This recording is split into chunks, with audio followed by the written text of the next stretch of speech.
அதிமுகவின் தன்மை மாறிட்டு, அதிமுக 2 ஜாதி கட்சியா மாறிட்டு, அபகரிக்கும் தன்மை கொண்ட எடப்பாடி பழனிசாமியின் கட்சியா மாறிட்டு, ஓபிஎஸ் நீக்கத்தால 13% வாக்கு இழந்துட்டீங்க. சரி, எம்ஜிஆர் ஜெயலலிதா அவங்க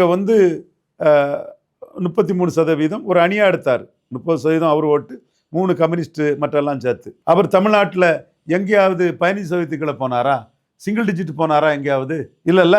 அப்போ ஒரு 7 கூடி 10 கூடி 43 போயிருப்பார். ஒரு 10 குறைஞ்சி 23 போயிருப்பார். எங்கேயாவது ஒற்றை இலக்கத்துக்கு போனாரா? சேலத்தில் 38 எடுக்கிறவங்க ஏன் திருநெல்வேலி 8 எடுக்கிறீங்க? நாமக்கல்ல 40 எடுக்கக்கூடியவங்க ஏன் ராமநாதபுரத்தில் 9க்கு போறீங்க? அப்போ ஜாதி மதம் அங்கே பிளே பண்ணுது.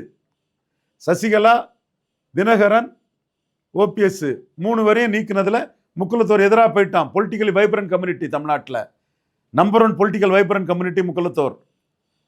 சென்னையிலும் இருந்து அரசியல் பண்ணுவான், சிதம்பரத்தில் அரசியல் பண்ணுவான், கோயம்புத்தூர்ல அரசியல் பண்ணுவான். எங்கெங்க இருக்கானோ அங்கங்கெல்லாம் அரசியல் பண்ணக்கூடிய political vibrant community Mukkulathor community.